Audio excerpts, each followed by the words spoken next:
Finally আমরা মাইথন চলে এলাম।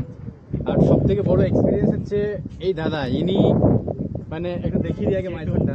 মানে আমরা আসবো না টার্গেট ছিল, এত বৃষ্টির মধ্যে 3 দিন ধরে কনস্ট্যান্ট আমরা ভিজে, সবাই ভিজে। তো ভাবতে পারিনি যে আমরা আসতে পারবো, তাই তো দাদা? লাস্টে আসা হলো ফাইনালি। তো এনাকে দেখে একটা মেসেজ আমি দিতে চাই সবাইকে, আমার বন্ধুদেরকে। দাদা আপনার এজটা একটু বলুন। 60+। এনার এজ হচ্ছে 60+। ইনি এই অবস্থায় একটা ইউনিকর্ন বাইক নিয়ে, কত দামি দামি বাইক আছে, কত কম দামি বাইক আছে, স্কুটি আছে, সব রকম আছে। এখানে বাইকটা ম্যাটার করে না। ম্যাটার কি করে? ম্যাটার করে দেখো, দেবাশিস জেঠুর বয়স 60+, তাও আমার সাথে এসেছে 60+ বয়স দেবাশিস জেঠুর, তাও গাড়ি চালিয়ে কলকাতা থেকে এখানে এসছে। আরে ভাই দিলে ভিডিওটা না কেটে দেবো আছে।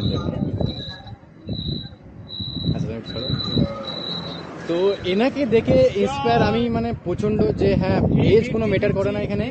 এখানে গাড়ি কোনো ম্যাটার করে না। এখানে মনের ইচ্ছা আছে, বড় ইচ্ছা। তো ইচ্ছা থাকলে তুমি আসতে পারো। আর আমাদের বাউন্ডুলে গ্রুপে কোনো এজের কোনো ডিফারেন্স নেই, কোনো কিছু নেই। গাড়ি কোনো ম্যাটার করে না। শখ হচ্ছে গাড়ি নাও, বেরিয়ে পড়ো। কি এভরিবডি ওয়েলকাম, বাস এভরিবডি ওয়েলকাম।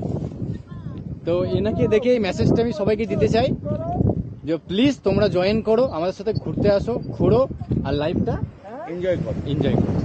ছোট্ট লাইফ আমাদের উপরওয়ালা ভগবান পাঠিয়েছে, ঘোরো, এনজয় করো, আর সবাইকে সৃষ্টিকে উপভোগ করো। একদম গোটা দুনিয়াটা সৃষ্টি করেছে উপরওয়ালা, সৃষ্টিকর্তা সৃষ্টি করেছে আমাদের দেখার জন্য। তো আমরা যদি দেখতেই না পারি, তাহলে পৃথিবীতে এসে আমাদের মনে হয় কোনো সব সার্থ হয়ে গেল, ব্যর্থ হয়ে গেল। অনেক কিছু আমাদের মানে না করা রয়ে গেল। একদম। এই কাজগুলো আমাদের প্রয়োজন আছে করার, এটা তারই একটা অঙ্গ। তো সবাই আসো, ঘোরো, আর লাইফটাকে এনজয় করো, ব্যাস এতটুকুই।